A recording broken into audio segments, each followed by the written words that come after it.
സിനിമയിൽ നമ്മൾ ഹാർഡായി വർക്ക് ചെയ്യുക, സിൻസിയറായി വർക്ക് ചെയ്യുക, സിനിമ തിരിച്ച് നമുക്കൊരു പ്രതിഫലം തരും. ഞാൻ ഭയങ്കര ഫാനാണ് സാറിൻ്റെ. അപ്പോൾ ഞാൻ സാറിന് ആക്ച്വലി എത്രയോ വർഷങ്ങൾക്ക് മുന്നേ ഇങ്ങനെ സാർ ബിഗ് ഫാൻ സാർ എന്നൊക്കെ പറഞ്ഞ് മെസ്സേജ് അയച്ചിട്ടുണ്ട്. നമ്മളിങ്ങനെ വിചാരിക്കും ഈ ആർട്ട് ഡയറക്ടർ അല്ലെങ്കിൽ ഇതിൻ്റെ പ്രൊഡക്ഷൻ ഡിസൈനറൊക്കെ ജീവിച്ചിരിപ്പുണ്ടാവുന്നത്. കാരണം ഇന്ത്യൻ സിനിമകളിൽ ഇപ്പോൾ മലയാളം ഇൻഡസ്ട്രിയിലത്തെ ആർട്ട് ഡയറക്ടർമാർ അത്രയധികം ചെയ്തുകൊണ്ടിരിക്കുന്നുണ്ട്. 10 അവാർഡല്ലേ കിട്ടിയത്, 1 2 അല്ല 10 അവാർഡ്. ഈ സോഷ്യൽ മീഡിയയുടെ വരവോട് കൂടിയിട്ടാണ് നമ്മളിതൊക്കെ ഇതിൻ്റെ ബിഹൈൻഡ് സീനൊക്കെ നമ്മൾ കാണിക്കാനോ അല്ലെങ്കിൽ ഷൂട്ട് ചെയ്യാനൊക്കെ വേണ്ടിയിട്ട് പറവയിലൊക്കെ ഞാൻ ഒരുപാട് വർക്ക് ചെയ്തിട്ടുണ്ട്, പറവ സിനിമയിലൊക്കെ. പക്ഷെ അതൊന്നും അതിൻ്റെ പുറത്തേക്ക് തന്നെ അതിൻ്റെ എന്തൊക്കെ ചെയ്തു എന്ന് പോലും അതിൻ്റെ നമ്മൾ പുറത്തു വിട്ടുണ്ടാവുന്നത്. ആ പ്രൊഡക്ഷൻ ഡിസൈനാ അജയൻ ചാലിശ്ശേരി ഇപ്പോൾ വരും റിയാലിറ്റി വിട്ട് ചിന്തിക്കണം ചെയ്യണം എന്നുള്ള ഇതാണ് ഇപ്പം എൻ്റെ മൈൻഡിലൊക്കെ. വേറൊരു ലോകം. നിങ്ങളൊരു അപ്പൂപ്പൻ താടിക്ക് വേണ്ടിയിട്ട് ബോംബെ വരെ പോയ കഥയൊക്കെ ഉണ്ട്. ആളുകൾക്ക് അത്രയും ബോധവന്മാരായി, അവർക്ക് പല മെറ്റീരിയൽ കണ്ടാൽ തിരിച്ചറിയാൻ പറ്റുന്ന തരത്തിലേക്ക് മാറി. കുറച്ചുകൂടി ഡീകോഡിങ് അപ്പൊ അവര് അത് മാർക്ക് ചെയ്തിട്ട് നമുക്ക് തന്നെ അയച്ചു തരും. നമുക്ക് പ്രിയപ്പെട്ടതായിട്ടുള്ള പല സെറ്റുകളൊക്കെ പൊളിച്ച് കളയുക എന്ന് പറയുമ്പോൾ നമുക്കൊരു ചെറിയ വിഷമം ഉണ്ടാവും.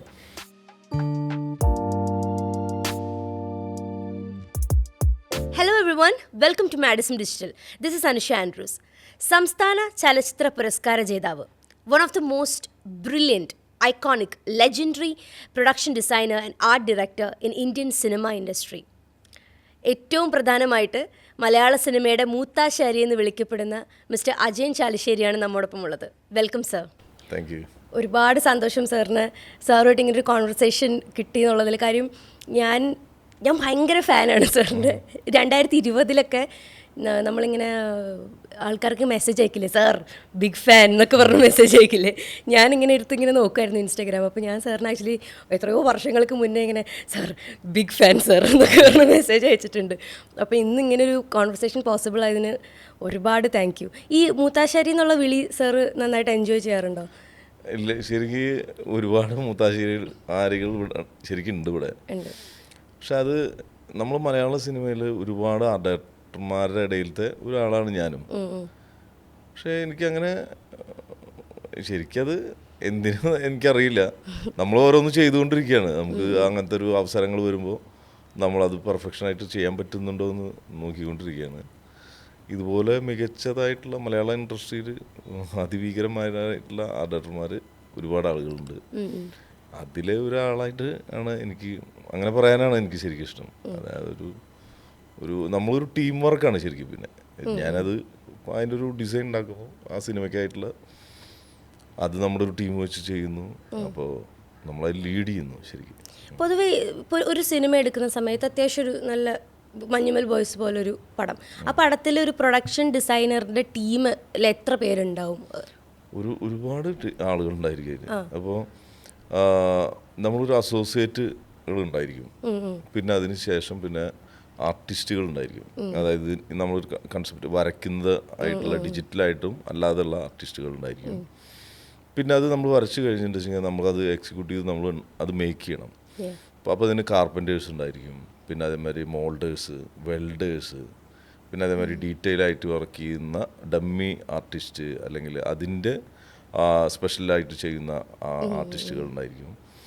പിന്നെ അതിനെന്തെങ്കിലും ടെക്നിക്കലായിട്ട് ചെയ്ത് വേണ്ട അങ്ങനെ എന്തെങ്കിലും ആവശ്യങ്ങളുണ്ടെങ്കിൽ അത്തരം ആളുകൾ അങ്ങനെ ഒരു. പിന്നെ അതേപോലെ ഗ്രാഫിക് ഡിസൈനേഴ്സ് ഉണ്ടായിരിക്കും.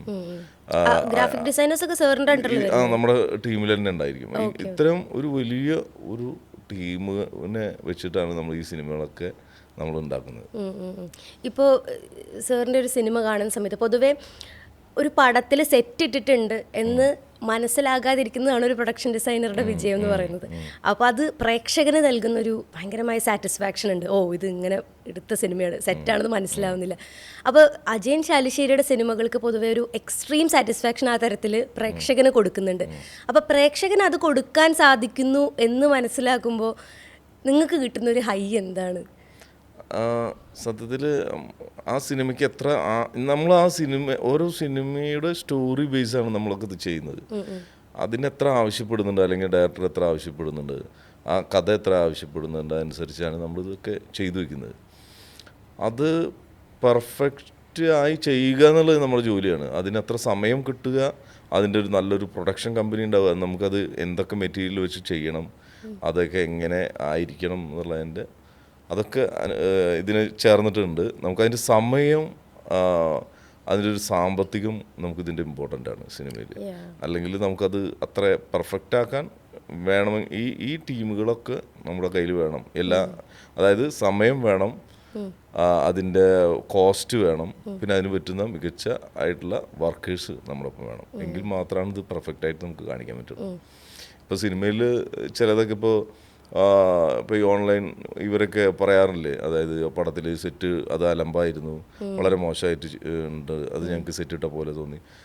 ചിലപ്പോൾ അത് ആ പ്രൊഡക്ഷൻ ഡിസൈനർ അല്ലെങ്കിൽ ആ ഡയറക്ടർക്ക് വളരെ കുറച്ച് സമയമാണ് കിട്ടിയിട്ടുണ്ടാവുള്ളൂ. അതല്ലെങ്കിൽ വളരെ പൈസ കുറഞ്ഞിട്ടായിരിക്കും ചെയ്ത് അവസാനിപ്പിക്കേണ്ടി വരിക. അതൊന്നും ശരിക്കും സത്യത്തിൽ ഇതിന് പ്രേക്ഷകരെ അറിയുന്നില്ല. അവർ ചിലപ്പോൾ പറയും വളരെ മോശമായിരുന്നു, അത് ശരിക്കും ഇന്ന പോലെ ഉണ്ടായിരുന്നു. അതൊക്കെ അത് നമ്മുടെ സമയം കൂടി അതിൽ ഇതുണ്ട്. നമുക്കത് എത്ര പെർഫോം ചെയ്യാൻ പറ്റി എന്നുള്ളതും കൂടി അതിലൊരു ബാധകമാണ്. ഇപ്പോൾ ഈ എഡിറ്റേഴ്സിനെ പറ്റിയിട്ടൊക്കെ പറയില്ലേ, ഭയങ്കര താങ്ക്ലെസ് ആയിട്ടുള്ളൊരു ജോബാണെന്ന്. ഇപ്പോൾ ഒരു പടത്തിലെ എഡിറ്റ് എടുത്ത് നിൽക്കുന്നുണ്ടെങ്കിൽ അതിനൊരു സുഖം ഉണ്ടാവില്ല. ആ എഡിറ്റ് എന്നുള്ള പരിപാടി കാണരുത് എന്ന് പറഞ്ഞ പോലെ തന്നെയാണ് പ്രൊഡക്ഷൻ ഡിസൈൻ. അപ്പോൾ ഇപ്പം നേരത്തെ പറഞ്ഞ കാര്യത്തിൻ്റെ ഒരു കോൺട്രഡിക്ടറി ആയിട്ടുള്ളൊരു കാര്യമാണ്. ഇതൊരു താങ്ക്ലെസ് ജോബാണെന്ന് സാറിന് തോന്നിയിട്ടുണ്ടോ? ആൾക്കാർ സെറ്റാണെന്നുള്ളത് തിരിച്ചറിയാതെ പോകുമ്പോൾ അതിലൊരു പ്രൊഡക്ഷൻ ഡിസൈനർ ഉണ്ട് എന്നുള്ള കാര്യം ആൾക്കാർ തിരിച്ചറിയാതെ പോകുന്നൊരു കാര്യം. ചില സിനിമയ്ക്ക് നമ്മൾ ചിലതൊന്നും അറിയാതെ പോകുന്നുണ്ട് ശരിക്കും സത്യത്തിൽ. നമ്മളത് ചിലപ്പോൾ പറയാറൊന്നുമില്ല. പിന്നെ നമ്മൾ അടുത്തറിയുന്ന ആളുകൾക്ക് അല്ലെങ്കിൽ എന്നോട് നേരിൽ അറിയുന്നതും വളരെ കുറഞ്ഞ ആളുകൾക്ക് മാത്രമേ അറിയുള്ളൂ. ചില സിനിമകളിൽ മിക്കവാറും സിനിമകളിൽ നമ്മൾ കൂടുതലായിട്ടും കുറേ വർക്കുകൾ ചെയ്യുന്നുണ്ട്. പക്ഷെ എല്ലാം ഇതുപോലെ നമ്മൾ ഇപ്പോൾ അത് നമ്മൾ പറയില്ല, ഇത് ഇന്ന ഞങ്ങൾ ചെയ്തായിരുന്നു അല്ലെങ്കിൽ ഇത് ഇന്ന ചെയ്തായിരുന്നു. ഇതിപ്പോൾ ഇതുപോലുള്ള ഈ സോഷ്യൽ മീഡിയയുടെ വരവോട് കൂടിയിട്ടാണ് നമ്മളിതൊക്കെ ഇതിൻ്റെ ബിഹൈൻഡ് സീനൊക്കെ നമ്മൾ കാണിക്കാനോ അല്ലെങ്കിൽ ഷൂട്ട് ചെയ്യാനൊക്കെ വേണ്ടിയിട്ട് ഇതുണ്ട്. മറ്റതൊന്നും മുന്നൊന്നും ഉണ്ടായിരുന്നില്ല, കുറവായിരുന്നു ഇത്ര കണ്ട് ഇതുണ്ടാകുന്നില്ല. ഇപ്പോൾ ഞങ്ങൾ പറവയിലൊക്കെ ഞാൻ ഒരുപാട് വർക്ക് ചെയ്തിട്ടുണ്ട്, പറവ സിനിമയിലൊക്കെ. പക്ഷെ അതൊന്നും അതിൻ്റെ പുറത്തേക്ക് തന്നെ അതിൻ്റെ എന്തൊക്കെ ചെയ്തു എന്ന് പോലും അതിൻ്റെ നമ്മൾ പുറത്തു വിട്ടുണ്ടാവും. അത് അറിയില്ല, ആ സിനിമയുടെ ആളുകൾക്ക് മാത്രം അറിയാം. മറ്റേ സിനിമയിൽ എത്ര കണ്ട് നമ്മൾ അതിൻ്റെ വർക്ക് ചെയ്തിട്ടുണ്ട്, നമ്മൾ ഭയങ്കര റിയാലിറ്റി അല്ലെങ്കിൽ ഭയങ്കര ഒറിജിനാലിറ്റി പോലെയാണ് അതിൽ കംപ്ലീറ്റ് ചെയ്തു വെച്ചിരുന്നത്. അപ്പോൾ ചിലതൊക്കെയാണ് അറിയണ്ടാവുള്ളൂ, ചിലതൊക്കെ അറിയപ്പെടാതെ രഹസ്യങ്ങളായിട്ട് കിടക്കും. അങ്ങനെ രഹസ്യങ്ങളായിട്ട് കിടക്കുന്ന ഒരു 2 രഹസ്യം പറയാമോ? ഏതൊക്കെയാണ്? അല്ല, നമ്മൾ കുറേ ഉണ്ട്, കുറേ സാധനങ്ങൾ പറയാണ്ട്. ഇപ്പോൾ ഒരു സെറ്റ് നടക്കുന്നത് പോലും അത് എന്നെ സംബന്ധിച്ച് അത് ഷൂട്ട് ചെയ്യാനോ അല്ലെങ്കിൽ അങ്ങനെ പോലും നമ്മുടെ ഭാഗത്തുനിന്ന് പോലും പറ്റാത്തൊരു സാഹചര്യങ്ങൾ ഉണ്ടായിരിക്കും. അത്ര കണ്ട് ടൈം ഉണ്ടാവില്ല. അതായത് നമുക്കത് ഷൂട്ട് ചെയ്യാൻ ടൈമില്ല, നമുക്കത് പറഞ്ഞു കൊടുക്കാൻ തന്നെ സമയം കിട്ടാറുള്ളൂ. അത്ര അധികം ഒരു സിനിമകളുടെ പല പല സെറ്റുകളും പല സ്ഥലങ്ങളിലാണ് നടക്കുക. അപ്പോൾ നമ്മളതിൻ്റെ ഒരു ബേസിക് ഡിസൈൻസ് എല്ലാം ഉണ്ടാക്കിയിട്ടുണ്ടാവും. പിന്നെ ആ സ്ഥലത്ത് വെച്ച് എന്തെങ്കിലും ചേഞ്ചുകളോ അല്ലെങ്കിൽ ആ സ്ഥലം കുറച്ചും കൂടി സൈസ് ഉണ്ട് അല്ലെങ്കിൽ കുറച്ചും കൂടി ചെറുതാണ്, അതിനനുസരിച്ച് എക്സ്റ്റൻഷനോ അല്ലെങ്കിൽ അത് കുറയ്ക്കാനോ വേണ്ടിയിട്ടുള്ള സംഭവങ്ങളൊക്കെ മാത്രമേ ചെയ്യേണ്ടുള്ളൂ. മാക്സിമം നമ്മളത്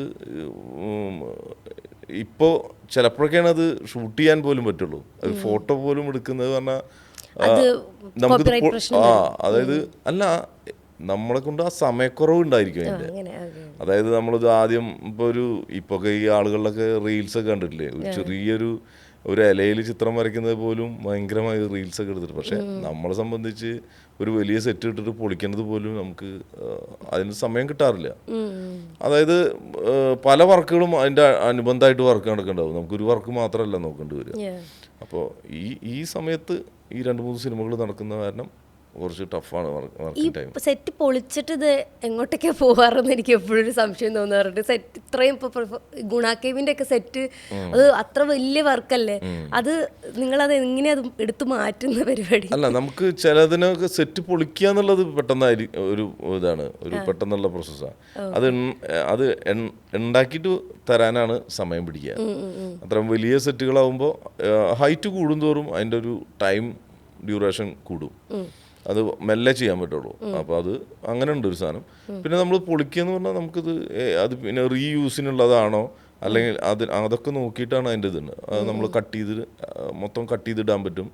പിന്നെ എന്നിട്ട് അതൊന്ന് തരം തിരിച്ച് ഇതാക്കാൻ പറ്റും. അത് പിന്നെ സെറ്റ് പൊളിക്കുക എന്നുള്ളതൊന്നും നമ്മളൊന്നും അധികം നിൽക്കാറില്ല. കാരണം വെച്ചാൽ നമുക്ക് പ്രിയപ്പെട്ടതായിട്ടുള്ള പല സെറ്റുകളൊക്കെ പൊളിച്ച് കളയുക എന്ന് പറയുമ്പോൾ നമുക്കൊരു ചെറിയ വിഷമം ഉണ്ടാവും. നമ്മളത് ഓക്കെ പറഞ്ഞാൽ അവർ പൊളിച്ചിട്ട് പൊളിക്കാൻ വളരെ സിമ്പിളായിട്ടുള്ള സാധനങ്ങളാണ്. ഇങ്ങനെ പൊളിക്കാതിരിക്കാൻ ഇപ്പോൾ ഫോർ എക്സാമ്പിൾ നമ്മൾ അങ്ങനൊരു നമ്മുടെ ഇൻഡസ്ട്രി ഭയങ്കര കലാപരമായ രീതിയിൽ വളരുന്നുണ്ടെങ്കിലും നമുക്ക് അങ്ങനത്തെ ഒരു വലിയ സ്പേസില്ല, ഒരു പ്രൊഡക്ഷൻ ഡിസൈൻ്റെ സ്പേസില്ല. ഇപ്പോൾ പുറത്തൊക്കെ വലിയ ഫിലിം സിറ്റികളും കാര്യങ്ങളൊക്കെ ഉണ്ട്. അപ്പോൾ നമ്മളെ കേരളത്തിൽ അങ്ങനെ ഒരു ഫിലിം സിറ്റിക്കുള്ളൊരു സ്പേസ് ഉണ്ടെന്ന് നിങ്ങൾക്ക് തോന്നുന്നുണ്ടോ? അല്ല, ഇവിടെ ശരിക്കും കൊച്ചിയിലൊക്കെ ഒരു ഫിലിം സിറ്റി അല്ലെങ്കിൽ പോലും അതിൻ്റെ മിനി ആയിട്ടുള്ള കുറച്ച് സാധനങ്ങൾ ചെയ്തു വെച്ചാൽ നല്ലതായിരിക്കും. ശരിക്കും ഗവൺമെൻറ്റിൻ്റെ ഭാഗത്തു നിന്നൊക്കെ ശരിക്കും അങ്ങനെ ചെയ്തു വെച്ചാൽ, അതായത് നമുക്ക് ആവശ്യമായിട്ടുള്ള അപ്പോൾ എല്ലാ സിനിമകളിലും നിരവധി ഇപ്പോൾ പോലീസ് സ്റ്റേഷൻ വേണം, പഴയ തരം പോലീസ് സ്റ്റേഷൻ അല്ലെങ്കിൽ പുതിയ തരം പോലീസ് സ്റ്റേഷൻ, അതുപോലെ പള്ളികൾ, ക്രിസ്ത്യൻ പള്ളികൾ, അതുപോലെ റെയിൽവേയുടെ ഒരു ബോഗി, 2 ബോഗികൾ, പിന്നെ അതേപോലെ ഫ്ലൈറ്റിൻ്റെ ഇൻറ്റീരിയർ. അപ്പോൾ ഇതൊക്കെ മസ്റ്റായിട്ടും എല്ലാ സിനിമകളിലും മിക്കവാറും വരുന്നതാണ്. ഈ റെയിൽവേ സ്റ്റേഷൻ്റെ അതല്ലെങ്കിൽ ട്രെയിനിൽ പോകുന്ന സീക്വൻസ്, അതിൻ്റെ പുതിയ ബോഗി, പഴയ ബോഗി, അതേപോലെ ഇങ്ങനെ ഈ പോലീസ് സ്റ്റേഷൻ്റെ നമ്മളത് ചർച്ചിൻ്റെ പലതരം ഇതൊക്കെ എടുക്കാൻ വേണ്ടിയിട്ടുള്ളത്. അപ്പോൾ ഇത്തരം കുറച്ച് സാധനങ്ങളുണ്ട് വെച്ചെങ്കിൽ നമുക്ക് സിനിമയിൽ നമുക്ക് യൂസ് ചെയ്യാനും വളരെ, ഇപ്പോൾ സിനിമ ആളുകൾക്ക് ഷൂട്ട് ചെയ്ത് പോകാനൊക്കെ വളരെ ഇതാണ്. അതിന് പറ്റുന്ന ഒരു ചെറിയൊരു സ്പേസ്, നമ്മളൊരു ഇത്ര ഏരിയ ഉണ്ടെങ്കിൽ നമുക്ക് സിമ്പിളായിട്ട് ഷൂട്ടിംഗ് പെട്ടെന്ന് നടക്കും. ഇപ്പം ഓരോ പടത്തിന് അല്ലെങ്കിൽ അത് ഫ്രം സ്ക്രാച്ച് അതല്ല, ചില സ്ഥലത്തൊന്നും ഇപ്പോൾ ഈ ഇത് കിട്ടില്ല. ഇപ്പോൾ ചർച്ച് നമുക്ക് ഷൂട്ടിനായിട്ട് തരില്ല. അതേപോലെ ഇപ്പോൾ സ്റ്റേഷനൊക്കെ നമ്മൾ അവിടെയുള്ള ഒരു റിയൽ സ്റ്റേഷൻ ഷൂട്ട് ചെയ്യുക എന്ന് പറഞ്ഞാൽ വളരെ ഇതായിരിക്കും, എല്ലാ സ്ഥലത്തും കിട്ടണമെന്നില്ല. അവിടെ ഒരുപാട് ഫയലുകളുള്ളതായിരിക്കും. അപ്പോൾ നമ്മൾ ഒരു ഏകദേശം സ്റ്റേഷനെ പോലെ തോന്നിപ്പിക്കുന്ന ഒരു ഇത് കിട്ടിയാൽ പിന്നെ ഓരോ ആർട്ട് ഡയറക്ടറും അതിനനുസരിച്ച് സെറ്റ് ചെയ്ത് മാറ്റാൻ പറ്റും. ഇപ്പോൾ നമ്മളൊക്കെ അതന്നെ സിനിമയിൽ ചെയ്തുകൊണ്ടിരിക്കുന്നത്. അല്ലെങ്കിൽ ഇപ്പോൾ വർക്ക് നമുക്ക് കൂടുതൽ അതിൻ്റെ ചിലപ്പോൾ ഒരു ദിവസത്തെ ഷൂട്ടായിരിക്കും, ചിലപ്പോൾ 2 ദിവസം സ്റ്റേഷൻ മാത്രമായിരിക്കും. അപ്പോൾ അതിന് വേണ്ടിയിട്ട് നമ്മളൊരു പോലീസ് സ്റ്റേഷൻ സെറ്റ് ചെയ്യുക എന്നൊക്കെ പറഞ്ഞാൽ ഭയങ്കര ഇതായിരിക്കും, ചിലവും കൂടുതലായിരിക്കും. അപ്പോൾ അതൊക്കെ ചെയ്യാൻ പറ്റുന്ന തരത്തിലുള്ള ബിൽഡിങ്ങുകളൊക്കെ ഉണ്ടെങ്കിൽ വളരെ സിമ്പിളായിട്ട് ഒന്നുകൂടി സിനിമയ്ക്ക് നല്ലതായിരിക്കും. ഓക്കെ, ഇപ്പം സാറിന് ഒരു പുരസ്കാരം, ഒരു സംസ്ഥാന അവാർഡ് സാറിന് കിട്ടി. ഒരുപാട് സന്തോഷം നമുക്ക്, പ്രേക്ഷകരെന്ന രീതിയിലും നമുക്ക് ഭയങ്കര സന്തോഷം. ശരിക്കും ഈ മന്ത്രി അത് അനൗൺസ് ചെയ്യുന്ന സമയത്ത് നമ്മൾ പ്രൊഡക്ഷൻ ഡിസൈൻ അജയൻ ചാലിശ്ശേരി ഇപ്പോൾ വരും അജയൻ ചാലിശ്ശേരി പ്രഖ്യാപിക്കുമ്പോൾ നമുക്കും ഭയങ്കര സന്തോഷമാണ്. അപ്പോൾ പ്രേക്ഷകർ അംഗീകരിക്കുന്നു, ജൂറി അംഗീകരിക്കുന്നു, സിനിമ അംഗീകരിക്കുന്നു. മുന്നോട്ടുള്ള യാത്രയുണ്ടല്ലോ, ഇനി ഒരുപാട് സിനിമകൾ ചെയ്യണം. അതിന് തരുന്ന ഇത്തരത്തിലുള്ള പുരസ്കാരങ്ങളും അംഗീകാരങ്ങളും തരുന്നൊരു ഊർജ്ജം എന്താണ്, ഹൈ എന്താണ്? നമ്മൾ വർക്ക് ചെയ്തുകൊണ്ടിരിക്കുക തന്നെയാണ് നമ്മൾ. അല്ലാതെ അതിൻ്റെ കൂടുതൽ നന്നായി ചെയ്യാൻ ശ്രമിക്കുക. നമുക്ക് ആളുകളിലേക്ക്, അതായത് ഇത് പബ്ലിക്കിൻ്റെ മുന്നിൽ തന്നെ നമ്മൾ എല്ലാതും വിശദമായി അവർ പഠനം നടത്തേണ്ടത് ഇതൊക്കെ. അല്ലെങ്കിൽ ഇതിന് ഇഷ്ടമുള്ള ആളുകൾ അത് നിരന്തരമായി വാച്ച് ചെയ്തുകൊണ്ടിരിക്കുന്നതാണ് ഈ പ്രൊഡക്ഷൻ ഡിസൈനും. നമ്മൾ സിനിമാറ്റോഗ്രാഫി ആയാലും എഡിറ്റിങ്, ഓരോ തരത്തിലുള്ള ആളുകളും. പിന്നെ ഇപ്പോൾ ഈ നമ്മുടെ ഈ ആർട്ട് വർക്ക് എന്ന് പറഞ്ഞാൽ ഏതൊരു നോർമൽ ആളുകളും ശ്രദ്ധിച്ചു തുടങ്ങിയിട്ടുണ്ട്. ഇപ്പോൾ അങ്ങനെ ഒരു മാറ്റം ഉണ്ടാക്കാൻ പറ്റിയിട്ടുണ്ട് ശരിക്കും. മഞ്ഞുമ്മലൊക്കെ അത്ര അതിനെ പറ്റിയിട്ട് ഇപ്പോൾ ഒരു സാധാരണ ആളുകൾക്ക് പോലും അതിനെപ്പറ്റി പറയാൻ പറ്റുന്നുണ്ട്. അത് ഇങ്ങനെ ഉണ്ടാക്കിയതാണോ, അവരുടെ മുന്നിൽ അത് ഉണ്ടാക്കി, എങ്ങനെ ഉണ്ടാക്കി, എന്ത് വെച്ച് ഉണ്ടാക്കി.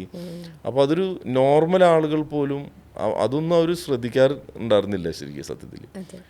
അങ്ങനെ അവരെ കൊണ്ട് പോലും ശ്രദ്ധിക്കാൻ പറ്റിയത് ഈ മഞ്ഞുമ്മൽ പോലുള്ള സിനിമകളുടെ ഒരു വിജയമായിട്ടുണ്ട്.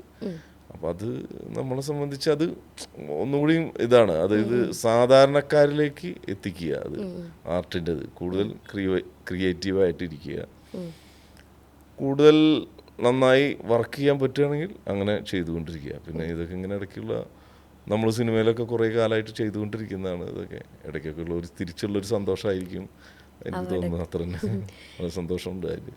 ഈ ഒരു സ്ഥലത്ത് സംഭവിക്കുന്ന ഒരു കഥ നമ്മൾ വേറൊരു സ്ഥലത്ത് റീക്രിയേറ്റ് ചെയ്യുക. ഇതിപ്പം ആദ്യമായിട്ട് മഞ്ഞുമൽ വോയിസിൽ മാത്രമല്ല, ട്രാൻസിലും നിങ്ങൾ അങ്ങനൊരു വർക്ക് ചെയ്യുന്നുണ്ട്. മഹേഷിൻ്റെ പ്രതികാരത്തിൽ വരുമ്പോൾ ഇപ്പം ഗുണ കേവ് എന്ന് പറയുന്നത് കൊടൈക്കനാലിലാണ് ഇരിക്കുന്നത്, അത് കൊച്ചിയിലാണ് അതിൻ്റെ സെറ്റ് ഇടുന്നത്. അപ്പോൾ ഈ സ്ഥലങ്ങൾക്ക് ആ സ്ഥലത്തിൻ്റെ യഥാർത്ഥ സ്ഥലത്തിൻ്റെ റെഫറൻസസ് ഉണ്ട്. ഇപ്പം നമുക്ക് ഗുണ കേവ് പോയി വിസിറ്റ് ചെയ്ത് അത് കാണാം, ഫോട്ടോസ് ഉണ്ട്. അപ്പോൾ അവിടെ നമ്മൾ കാണുന്ന ഓരോ ഡീറ്റെയിൽസ് ആ യഥാർത്ഥത്തിലുള്ള റെഫറൻസസ് ആണോ അതോ തിരക്കഥയിൽ ചിദംബരം അതിനെ എൻവിഷൻ ചെയ്യുന്നൊരു രീതി ഉണ്ടാവുമല്ലോ ഗുണാക്കേവിന്, ആളുടെ സിനിമയിലെ ഗുണാക്കേവ്. അപ്പോൾ വെള്ളം ഇന്ന സ്ഥലത്ത് നിന്ന് ഒഴുകി വരണം, ഇന്ന സ്ഥലത്തായിരിക്കണം കുഴി, ഇവിടെ നിന്നായിരിക്കണം ലൈറ്റ് അടിക്കേണ്ടത്, സൺലൈറ്റ് ഇപ്പുറത്തുനിന്ന് വരണം. അപ്പോൾ സാർ ഏതാണ് കൂടുതൽ ചൂസ് ചെയ്യാറുള്ളത്? ലൈക്ക് തിരക്കഥയിലുള്ള ഒരു ജിയോഗ്രഫി ആണോ അതോ യഥാർത്ഥത്തിലുള്ള ആ ഒരു സ്ഥലത്തിൻ്റെ റെഫറൻസസ് ആണോ നിങ്ങൾ കൂടുതൽ ഇത് റിയലായിട്ട് നമ്മൾ തിരക്കഥ എന്താ ആവശ്യപ്പെടുന്നത് നമ്മൾ നോക്കും, അതിനനുസരിച്ച് സ്പേസും നമ്മൾ അവിടെ ഉണ്ടാക്കണം. അതാണല്ലോ അവിടെ സംഭവിക്കുന്നത്. അതിൻ്റെ റിയാലിറ്റി കൂടി നമ്മൾ നോക്കും. അതായത് ആ ഒറിജിനൽ സ്ഥലത്ത് എന്തൊക്കെ ഉണ്ട് അതുകൂടി ഇതിലേക്ക് മിക്സ് ചെയ്യും. ഇപ്പോൾ സത്യത്തിൽ ഗുണ കേവിൻ്റെ ഉള്ളിൽ അത്ര സ്ഥലമില്ല. ഒറിജിനൽ ഗുണ കേവിൽ ഇവർ വടം വലിക്കുന്ന ആ ഏരിയ ഒക്കെ ഇല്ലേ, അത്ര ഹൈറ്റ് ഇല്ല ഇനി അവിടെ. നമ്മുടെ തല മുട്ടുന്ന തരത്തിലാണ് അവിടെ ഹൈറ്റ്, അവിടെ ആ ഒറിജിനലിൽ അത്ര ഇടുങ്ങിയതാണ് ആ ഏരിയ. അതായത് ഉള്ളിലേക്ക് ഇങ്ങനെ കുഴിയാണ്. നമ്മളതിന് വേണ്ടി ഈ സിനിമയ്ക്ക് വേണ്ടി പിന്നെ ലൈറ്റപ്പിനും അങ്ങനെയുള്ള ആവശ്യങ്ങൾക്കൊക്കെ വേണ്ടിയിട്ട് അത് കുറച്ച് ഹൈറ്റ് കൂട്ടിയിട്ടുണ്ട്. പിന്നെ അവിടെ ഈ 10 ആളുകളാണ് നിൽക്കേണ്ടത്. അപ്പോൾ ആ 10 ആളുകൾ അനുസരിച്ച് അതിനനുസരിച്ച് അവർക്കൊരു മൊത്തത്തിൽ ആളുകൾക്ക് അതിൻ്റെ ഉള്ളിലൊക്കെ അവർക്ക് നിൽക്കാനും അതിനുള്ള തരത്തിലാണ് നമ്മൾ ഇതിൻ്റെ ഇതുണ്ടായിരുന്നത്. ആളുകളിനെ അവിടെ നിർത്താൻ പറ്റണം. അതല്ലെങ്കിൽ പിന്നെ നമുക്ക് അതുപോലെ അതിന് ഷൂട്ട് ചെയ്യാനും പറ്റണം. അതുകൂടി കണക്കിലെടുത്തിട്ടാണ് നമ്മൾ ആ സെറ്റ് അവിടെ നമ്മൾ ചെയ്തത്. ട്രാൻസിൽ വരുമ്പോൾ അതായത് ആംസ്റ്റർഡാം ശരിക്കും അവിടെ ഷൂട്ട് ചെയ്യാൻ അനുമതിയില്ല. ശരിക്കും അവിടെ അല്ല, അവിടെ അതിൻ്റെ ഒറിജിനലാണ് ശരിക്കും അവിടെ ഫഹദ് നടന്നു വരുന്ന കുറച്ച് ഇതുണ്ട്. അതൊരു കാറിൽ വെച്ചിട്ടാണ് ഷൂട്ട് ചെയ്തിരുന്നത്. അത് അവിടെ ഒറിജിനലായിട്ടുള്ളത്. പ്ലസ് അതിൻ്റെ തന്നെ കോപ്പി നമ്മൾ അതേപോലത്തെ ബിൽഡിംഗ് തന്നെ നമ്മൾ ഇവിടെ ചെയ്തതാണ്. അതേപോലെ തോന്നിപ്പിക്കുന്ന തരത്തിലുള്ള സെറ്റാണ് നമ്മളിവിടെ ചെയ്തത്. അത് കാരണമാണ് പെട്ടെന്ന് അത് തിരിച്ചറിയാൻ പറ്റാതിരുന്നത്. അതായത് അതിൻ്റെ ഒറിജിനൽ ആ എൻട്രി നടന്നു വരുന്നത് കാണിച്ചു, അതിനുശേഷം പിന്നെ നമ്മുടെ അതാ കാണിക്കുന്നത്. കൊച്ചിയാണ് കാണിക്കുന്നത്. അപ്പോൾ അത് പിന്നെ അതിനായിട്ട് ലൈറ്റ് മാച്ച് ചെയ്യണം, പിന്നെ ആ കളർ ടോൺ ഇതൊക്കെ മാച്ച് ചെയ്ത് അപ്പോൾ പെട്ടെന്ന് തിരിച്ചറിയാൻ പറ്റില്ല. അത് നമ്മൾ പറയാതെ ഒന്നും അറിയാൻ പറ്റില്ല. അതെ, ഈ പൊതുവെ നമ്മൾ ഈ സിനിമയിലേക്കൊക്കെ നടന്മാരുടെയും നടിമാരുടെയും അഭിനേതാക്കളുടെ ഡേറ്റിനെ കുറിച്ചാണ് ചർച്ച വരിക. ഇപ്പോൾ പൃഥ്വിരാജിൻ്റെ ഡേറ്റ് ഇല്ല, മഞ്ജു വാര്യരുടെ ഡേറ്റ് ക്ലാഷ് ആയി. അപ്പോൾ ഈ പ്രൊഡക്ഷൻ ഡിസൈനറിൻ്റെ ഡേറ്റിനെ കുറിച്ച് അങ്ങനെ വലിയ ചർച്ചകൾ വരാറില്ല. പ്രൊഡക്ഷൻ ഡിസൈനറുടെ തന്നെ നമ്മളിലേക്കൊക്കെ സിനിമ എത്തണമെങ്കിൽ ഇപ്പോൾ ഈ ഒരു സിനിമയിൽ അജയൻ വർക്ക് ചെയ്യണം, അല്ലെങ്കിൽ അജയൻ അങ്ങനെ ഇത്തരം ഒരു പ്രൊഡക്ഷൻ ഡിസൈനറുടെ ആവശ്യമുണ്ട്, അല്ലെങ്കിൽ അത്രയും സെറ്റുകൾ ഉണ്ട് സിനിമയിൽ, അത്രയും ചെയ്ത് ഇതാക്കാൻ നമുക്ക് ആരെ വെക്കണം, അങ്ങനെയുള്ള ഒരു ചർച്ച അവരുടെ ഭാഗത്തുനിന്നുണ്ടായിരിക്കുമല്ലോ. അതിലൊക്കെ ചിലപ്പോൾ നമ്മുടെ പേരോ അല്ലെങ്കിൽ അതേപോലെ നമ്മുടെ ഇഷ്ടംപോലെ നമ്മുടെ സുഹൃത്തുക്കളൊക്കെ ആയിട്ടുള്ള മികച്ച ആളുകളുണ്ട് വേറെ. അപ്പോൾ അവരൊക്കെ പേര് വരുന്നത്. അപ്പോൾ അങ്ങനെ ആയിരിക്കാം. അല്ലാതെ പ്രൊഡക്ഷൻ ഡിസൈനർക്ക് ഡേറ്റ് ഉണ്ടെങ്കിലും ഡിസൈനിനുള്ള സമയമുണ്ടല്ലോ, അത് ചില സമയത്ത് കൺസ്ട്രെയിൻസ് വരത്തില്ല, ടൈമിന്റെ കൺസ്ട്രെയിൻസ് നമ്മളോടൊക്കെ മുൻകൂട്ടി പറയും. പിന്നെ അത്രയും വലിയ സിനിമകളൊക്കെ പെട്ടെന്നുള്ള പ്ലാൻ ആവില്ല. വലിയ സിനിമകളിലൊക്കെ അത് ഇങ്ങനെ സിനിമ വരാൻ പോകുന്നുണ്ട് വെച്ചെങ്കിൽ അത് നമുക്ക് തുടങ്ങേണ്ടത് ഇന്ന ഒരു 6 മാസം കഴിഞ്ഞിട്ടാണ്, അല്ലെങ്കിൽ ഒരു 4 മാസം കഴിഞ്ഞിട്ടാണ്, എന്താണ് ഡേറ്റിന്റെ അവസ്ഥ, അതൊക്കെ നമ്മൾ വ്യക്തമായിട്ട് ചോദിക്കും. ഈ ടെൻഷൻ അടിച്ച് ചെയ്യുന്ന പടങ്ങൾ സിനിമയ്ക്കൊക്കെ ടെൻഷൻ ഉണ്ട്. അത് നമ്മൾ എത്ര വിചാരിച്ചാലും അതിന്റെ ഒരു സിനിമയിലേക്ക് എത്തുമ്പോൾ കുറച്ചൊക്കെ ടെൻഷൻ ഇല്ലാതൊന്നും സിമ്പിളല്ല. അത് പുറത്തുനിന്ന് നോക്കുമ്പോൾ വളരെ ഇതായിട്ട് തോന്നും, പക്ഷെ അത്യാവശ്യം വർക്ക് ഉണ്ടെങ്കിലും അല്ലെങ്കിൽ സിമ്പിളാണെങ്കിലും ചെറിയ ടെൻഷനൊക്കെ ഉള്ളൊരു സിനിമ തന്നെ വർക്ക് തന്നെ. അത് നമ്മളിത് എങ്ങനെ മാനേജ് ചെയ്യാൻ പറ്റുന്നതാണ് അതിൻ്റെ വേറൊരു ഇത്. ഇത് ആക്ച്വലി ഒരു ഭയങ്കര ജേർണി അല്ലേ? ഇപ്പം നിങ്ങളൊരു പടം കമ്മിറ്റ് ചെയ്യുമ്പോൾ തൊട്ട് അതിൻ്റെ ലൊക്കേഷൻ ഹണ്ടിന് പോകുമ്പോൾ അല്ലെങ്കിൽ അവിടെ വരേണ്ട ഓരോ പ്രോപ്സിനെ കുറിച്ചും അതിൻ്റെ ഡീറ്റെയിൽസിനെ കുറിച്ചൊക്കെ ചിന്തിക്കുമ്പോൾ ഒരു വട്ടുപിടിച്ചൊരു പരിപാടി തന്നെയാണല്ലോ ഇത്. തീർച്ചയായിട്ടും. ഒരു സ്ക്രിപ്റ്റ് വായിക്കുന്ന സമയത്ത് ഓക്കെ സ്ക്രിപ്റ്റ് വായിക്കുമ്പോഴേ നമുക്ക് മനസ്സിലാവും ഇന്ന സ്ഥലത്ത് ഇന്നൊരു പരിപാടി വന്ന രസമായിരിക്കും, പെട്ടെന്ന് ഇങ്ങനെ ഒരു കാര്യം വന്ന് അടിപൊളിയായിരിക്കും. അപ്പോൾ അങ്ങനെ എക്സൈറ്റഡ് ആയിട്ട് ഈ പടം ചെയ്യാൻ വേണ്ടി വെയിറ്റ് ചെയ്തിരുന്ന സിനിമകൾ ഏതൊക്കെയാണ്? അങ്ങനെ വെയിറ്റ് ചെയ്യാന്ന് പറഞ്ഞാൽ ഇത് ഉള്ളൊരു ചോദ്യത്തിന് സത്യത്തിൽ പറഞ്ഞാൽ നമുക്കത് ഇഷ്ടമാവും. നമുക്കൊരു സിനിമ എല്ലാ സിനിമകളിലും കഥ കേട്ട് ഇഷ്ടപ്പെട്ടിട്ട് തന്നെയാണ് നമ്മളൊക്കെ എത്തുന്നത്. നമുക്കതൊരു ഭയങ്കര ഒരു ഇൻട്രസ്റ്റ് ആവണം, ആ കഥ കേട്ട് ഇൻട്രസ്റ്റ് ആവുന്നു, നമുക്കത് ചെയ്യാനുള്ള ഭയങ്കര ഹാപ്പി ആയിട്ട് ചെയ്യണം എന്നും വിചാരിക്കുന്നു. പിന്നെ അത് ഞാൻ മാത്രമല്ല എൻ്റെ ഇത്, അതിൻ്റെ പ്രൊഡ്യൂസർ, അതിൻ്റെ ഡയറക്ടർ, ക്യാമറമാൻ, അങ്ങനെ ബാക്കി മൊത്തം ടീമുകൾ വന്നാലാണ് ഇത് അതിഭീകരമാവുള്ളൂ. ഇപ്പോൾ പൊതുവെ അജയൻ ശാലിശ്ശേരി കമ്മിറ്റ് ചെയ്യുന്ന പടങ്ങളിലൊക്കെ ഒരു വെറൈറ്റി എലമെൻറ്റ്സ് വരാറുണ്ട്. ഇപ്പോൾ പറവയിൽ ആ ക്രെഡിറ്റ്സ് എഴുതുന്ന തുടക്കത്തിലത്തെ ആ ഒരു ടൈറ്റിലും പരിപാടികളൊക്കെ എഴുതുന്നത്, ആ പാട്ടിൻ്റെ കൂടെ, ആ വടക്കേലെ പത്തുവിൽ എന്നുള്ള പാട്ടിൻ്റെ കൂടെ ഹാൻഡ് റിട്ടൺ ആയിട്ടുള്ള, അത് നിങ്ങളുടെ ഐഡിയ ആണോ അങ്ങനെയൊക്കെ ചെയ്യാന്നുള്ളത്? അത് എൻ്റെ ഐഡിയ ഒന്നുമല്ല. അത് ശരിക്കും സൗബിൻ അവരൊക്കെ പറഞ്ഞിട്ടുള്ള ഒരു ഇതാണ്. ലിറ്റിൽ സ്വയംപ് പറഞ്ഞിട്ടുള്ള ഒരു ഇതാണ്. അത് അവർ തന്നെയാണ് അത് ചെയ്ത്. അത് സത്യത്തിൽ ഞാൻ ഒരു സിനിമയിൽ അത് ശരിക്കും അത് ചെയ്തിട്ടുണ്ട്. നമ്മുടെ സിനിമാറ്റോഗ്രാഫർ സന്തോഷ് ശിവൻ സാറിൻ്റെ ഒരു സിനിമയിൽ, നവരസ എന്നൊരു സിനിമയിൽ ഞാനത് ടൈറ്റിൽ അങ്ങനെ ചെയ്തിട്ടുണ്ട് വർഷങ്ങൾക്ക് മുന്നേ. ഞാൻ ഫുള്ള് എഴുതിയതാണ്, ഞാൻ തന്നെ ബ്രഷിൽ ഒക്കെ എഴുതിയതാണ്. അത് നവരസ എന്ന് പറയുന്ന സിനിമ ഉണ്ട്, എപ്പോഴെങ്കിലും കാണുമ്പോൾ നോക്കിയാൽ മതി. ഈ പറവയിൽ നിങ്ങൾ ആർട്ട് ഡയറക്ടറാണ്, പക്ഷെ വേറെ പടങ്ങളിൽ വരുമ്പം പ്രൊഡക്ഷൻ ഡിസൈനറാണ്. ഇതിൻ്റെ ഒരു ഡിഫറൻസ് എങ്ങനെയാണ് വരുന്നത്? ഈ കാലഘട്ടത്തിലെ സിനിമകൾക്ക് കുറച്ചും കൂടി കുറേ ഡീറ്റെയിൽ ആയിട്ടുള്ള പഠനങ്ങൾക്ക് ആവശ്യമുണ്ട്. ഇപ്പോൾ ഈ പ്രൊഡക്ഷൻ ഡിസൈനർ എന്നുള്ളതാകുമ്പോൾ അയാൾക്ക് കുറച്ചും കൂടി അയാളുടെ മേഖലകൾ കുറച്ചും കൂടി വലുതായിട്ടുണ്ട്. അപ്പോൾ അയാൾക്ക് ഇപ്പോൾ ഒരു മൊത്തത്തിലൊരു കളർ തീം അല്ലെങ്കിൽ അതിൻ്റെ മൊത്തം ഒരു ടോട്ടാലിറ്റീനെ അയാൾക്ക് ശ്രദ്ധിക്കേണ്ടതായിട്ടുണ്ട് അയാളുടെ ഡിസൈൻ ബേസ്ഡ് ഭാഗത്തുനിന്ന്. അതിൻ്റെ ഭാഗമായിട്ടാണ് ശരിക്കും ഈ പ്രൊഡക്ഷൻ ഡിസൈൻ എന്നൊക്കെയുള്ള ഇത് വന്നത്. അയാൾക്ക് കീഴിൽ ഒരു ആർട്ട് ഡയറക്ടറിനെ ഉണ്ടായിരിക്കും. പ്രൊഡക്ഷൻ ഡിസൈനറുടെ കീഴിലാണ് ഒരു ആർട്ട് ഡയറക്ടർ വരുന്നത്. അപ്പോൾ നമ്മളതിൻ്റെ മൊത്തം ഒരു ഡിസൈൻ, ഒരു സിനിമയ്ക്ക് വേണ്ട മൊത്തം ഡിസൈൻ തയ്യാറാക്കിയതിന് ശേഷം നമ്മൾ ആർട്ട് ഡയറക്ടറിനായിട്ട് നമ്മൾ ചെയ്ത് അങ്ങനെ ഒരു ടീമായിട്ട് ചെയ്ത് ഇതാക്കാൻ പറ്റും. വലിയ സിനിമകളുടെ ഒരു ഭാഗമാണ് അതൊക്കെ. ഓക്കെ, അപ്പോൾ ആർട്ട് ഡയറക്ടറാണ് ഇതിൻ്റെ എല്ലാ കോർഡിനേഷൻസും കാര്യങ്ങളൊക്കെ വരുന്നത്. ഓക്കെ, ഇപ്പം നമ്മളെ മലയാള സിനിമയ്ക്ക് പൊതുവെ ബഡ്ജറ്റിൽ ഭയങ്കര കൺസ്ട്രെയിൻസ് വരാറുണ്ട്. ഇപ്പോൾ പുറത്ത് ഉള്ള പടങ്ങളെ പോലെ തന്നെ കുറേ 500 കോടി 300 കോടി ബഡ്ജറ്റ് നമുക്ക് സാധാരണ വരാറില്ല. അപ്പോൾ മഹേഷിൻ്റെ പ്രതികാരം 3.5 കോടി ബഡ്ജറ്റുള്ള പടത്തിൽ നിങ്ങളൊരു അപ്പൂപ്പൻ താടിക്ക് വേണ്ടിയിട്ട് ബോംബെ വരെ പോയ കഥയൊക്കെ ഉണ്ട്, അത് തേടി, അതിൻ്റെ മെറ്റീരിയൽ തേടി. അപ്പോൾ ഈ ബഡ്ജറ്റ് കൺസ്ട്രെയിൻസ് എങ്ങനെയാണ് പ്രൊഡക്ഷൻ ഡിസൈനർ എന്നുള്ള രീതിയിൽ നിങ്ങളെ ചാലഞ്ച് ചെയ്യുന്നത്? ഞങ്ങളത് ഞാൻ പറഞ്ഞില്ലേ, ഇപ്പോൾ സിനിമ അല്ല, അതൊരു ആവശ്യമാണത്. അപ്പൂപ്പൻ താടി എന്നുള്ളത് ആവശ്യമാണ്. നമ്മളിത് ഷൂട്ട് ചെയ്യുന്ന സമയം മഴക്കാലമാണ്, അതാണ് അതിൻ്റെ ഇത്. പക്ഷേ നമുക്ക് ആ സിനിമയിൽ അത് വേണം. അവിടെ ഒരു ക്യാരക്ടറിൻ്റെ ഇതിന് വേണ്ടി നമുക്ക് ഈ അപ്പൂപ്പൻ താടി മസ്റ്റായിട്ട് വേണം, അതാണ് ആവശ്യം. അപ്പോൾ നമുക്കത് ഉണ്ടാക്കണം. അപ്പോൾ അതിന് പറ്റുന്ന മെറ്റീരിയൽ എന്താണ്?